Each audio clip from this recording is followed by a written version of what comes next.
যেই নবীর আগমনে নারী পেয়েছিল তার অধিকার, যেই নবীর আগমনে পুরো পৃথিবী হয়েছিল ধন্য, সেই নবীর উম্মত হিসাবে আমরা যেন হতে পারি গণ্য। আল্লাহ তাআলা তৌফিক দান করুন, বলি আমিন। কারণ দুনিয়াতে নবীর পরিচয়, আখিরাতেও নবীর পরিচয়।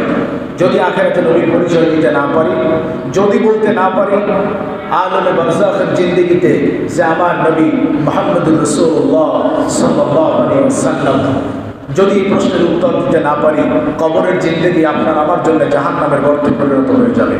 সুতরাং দুনিয়া থেকেই যেন নবীর পরিচয়, আল্লাহর পরিচয় এবং তার গোলামি, নবীর হুকুম মেনে যেতে পারি। আল্লাহ তাআলা আমাদেরকে তৌফিক দান করুন।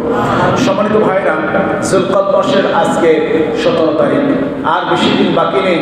অল্প কিছুদিনের মধ্যেই আমাদের সামনে চলে আসছে মুসলমান ধর্মের অন্যতম একটি উৎসব এবং অন্যতম একটি ইবাদতের মাস, সেটা হলো জিলহজ মাস।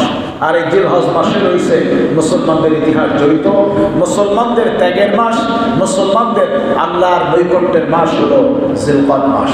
এই জিলকদ মাসে রয়েছে কোরবানি, নাম দেওয়া হয়েছে কোরবানি। আর এটা হলো আল্লাহর নৈকট্যের অন্যতম একটি মাধ্যম। আসুন, কোরআন এবং হাদিসের দৃষ্টিকোণ থেকে আল্লাহ রাব্বুল আলামিন কোরবানির জন্য আমাদেরকে কি বর্ণনা করেছেন সে সম্পর্কিত আমরা কিছু আলোচনা শুনবো।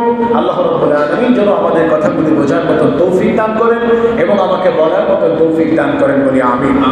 সুবহানাকা লা ইলমা লানা ইল্লা মা আল্লামতানা ইন্নাকা আনতাল আলিমুল হাকীম। আজকে যে ঘটনাটা বর্ণনা করব, এখানে পুরোটাই একটি ঘটনা, পুরোটাই একটি ঘটনা যা আল্লাহ তাআলা বর্ণনা করে শোনাতে বলেছেন মানুষদেরকে। কোরআনের এই ঘটনা বর্ণনা করে বা কোরআনের কাহিনী বর্ণনা করে শোনাতে বলেছেন মুহাম্মদ সাল্লাল্লাহু আলাইহি ওয়াসাল্লামকে। আমরা যদি কোরআন পড়তাম বা জানতাম, যারা পড়ি, যা পড়ে আসছি বা পড়েছি, তারা এই ঘটনা সম্পর্কে জানি। যারা পড়িনি তারা এই ঘটনা সম্পর্কে জানি না। সেটা হলো, শুরুতেই আল্লাহ তাআলা বলছেন নাবা, একটি সংবাদ। আপনি তেলাওয়াত করে একটি সংবাদ মানুষদেরকে শোনান, তেলাওয়াত করে একটি সংবাদ মানুষদেরকে জানান, একটি খবর মানুষদেরকে জানান, একটি কিসসা মানুষদেরকে বলুন। আল্লাহ তাআলা 30টা পারার মধ্যে যা যা বর্ণনা করেছেন তার মধ্যে শুধুমাত্র নামাজের কথাই বলা নাই, শুধুমাত্র হজের কথাই বলা নাই, বিভিন্ন কাহিনী দিয়েও কোরআনটা বিভিন্নভাবে আল্লাহ তাআলা সাজিয়েছেন। এই জন্যে কোরআনের কিছু ভাগ রয়েছে। কোরআনের ভাগের মধ্যে 1 নম্বরে হলো কিসসা, কাহিনী। বিভিন্ন ধরনের কাহিনী দিয়ে আল্লাহ তাআলা কোরআন সাজিয়েছেন। আমসাল, মাসালা দিয়েছেন। মাওয়াইজ, আল্লাহ তাআলা ওয়াজ করেছেন। দলিল, আল্লাহ তাআলা কোরআনের দলিল সম্বলিত, দিন সম্বলিত, দলিল সম্বলিত কিছু আয়াত দিয়েছেন। তাই কোরআনটাকে 4 ভাগে বিভক্ত করা হয়েছে। তাই তো রাসূল করিম সাল্লাল্লাহু আলাইহি ওয়াসাল্লাম বলেন, মান ক্বালা বিহি সাদাকা, যে ব্যক্তি কোরআন দিয়ে কথা বলে ওই ব্যক্তি সত্য কথা বলে। রাসূল বলেন, যে ব্যক্তি কোরআন দিয়ে কথা বলে ওই ব্যক্তি সত্য কথা বলে। আমার কাহিনী বলার জন্য বিভিন্ন বই পুস্তক ঘাটার দরকার নাই। আমার যদি কাহিনী বলতে হয়, আল্লাহর দেয়া বিধানের মধ্যে যে কাহিনীগুলি রয়েছে, অসংখ্য কাহিনী রয়েছে, তা মানুষের জন্য শিক্ষা। যেমন সূরা ইউসুফ যদি কেউ পড়ে, সূরা ইউসুফ, আমার মনে হয় এই সূরা ইউসুফ যদি কেউ শুরু করে পড়তে, শেষ না করা পর্যন্ত তার রাখতে মনে চাইবে না। কারণ এত সুন্দর করে ওখানে কাহিনীটা বর্ণনা করা হয়েছে।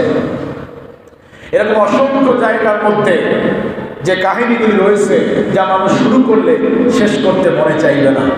ইসলামিক বিভিন্ন উপন্যাস রয়েছে যা পড়া হয়। আগের দিনে বিভিন্ন ভালোবাসার উপন্যাস পড়া হতো, এখন ইসলামিক উপন্যাস বের হয়েছে, ইসলাম ভিত্তিক। আগেও যদিও ছিল, মানুষ এতটা জানতো না। তবে বড় উপন্যাস যদি বলি, সে উপন্যাসের কিতাব কোরআনকেও আমরা উপন্যাসের কিতাব হিসেবে বাদ দিতে পারবো না। কারণ এখানে অসংখ্য অগণিত কাহিনী বর্ণনা করেছেন কে? আল্লাহ চাইলে এই সমস্ত কাহিনী কোরআনে দিতেন, নাও দিতে পারতেন। কেন দিলেন? এই কাহিনীর মধ্যে আমাদের জন্য রয়েছে